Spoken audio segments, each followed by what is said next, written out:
Jeff had a cool load the other day. It was pretty awesome. I finally ran the numbers on that load. You want to know what my profit was? Yes. Are you sure? Yes. Are you sitting down or standing up right now? I'm standing. My profit after fuel and everything, and taking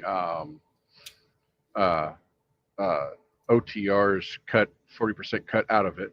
When everything was said and done, I made $1.46 a mile on 800 miles. Nice. That's what's going in the bank. Took me less than 24 hours to complete the load.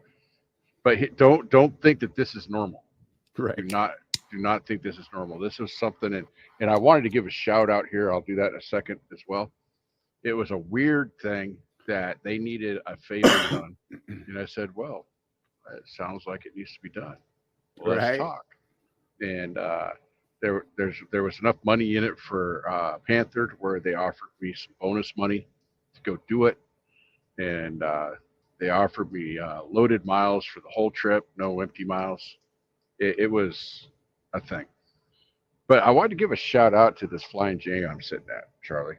Mm-hmm. The Flying J and let me make sure I got the right location here because you know how I am. Right.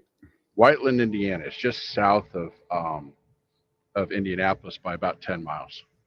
So part of this deal was I had to bobtail down to this military base, grab a trailer that was rejected by the Department of Defense, and take it to the Panther yard to get repaired so they could put it back in circulation, and then bobtailed back to wherever I was able to stretch the trailer. So working for a carrier this small is kind of interesting. They don't have terminals everywhere. They've got 2 terminals in the United States. Right. That's it. One in Ohio and one in Nevada. That's it. So I call them up. I'm like, well, so the military guys want me to do this thing, and where do I stash the trailer? And literally, the lady at Panther that does the equipment stuff is like, I don't know what to tell you. That you're gonna have to figure that out. We've got no place up there. I'm like, whoa, okay, well, let's find a solution because this is a lot of money, right? For 24 hours of time. So I went in and I talked to the general manager of the Flying J here, a man by the name of Brandon Mock, by the way. And I was just telling him, I'm like, I'm in a bit of a pickle. My carrier wants me to do this thing.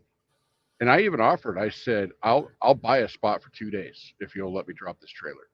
I won't be back until tomorrow. Right. I'm willing to pay for a spot. And he's like, you know what? I really appreciate that you came in and talked to me. I've got you. Just where you parked at. I'm like, right in the middle row there. It's not a pay for park. I'll move to a pay to park if that's what you want. He's like, no, don't worry about it. Just, make sure you lock it up so nobody steals it or anything. And we've got you.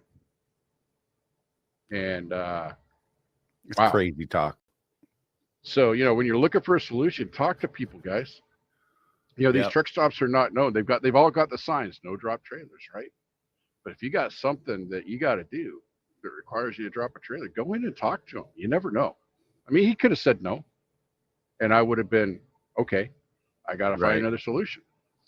But go and talk to these people.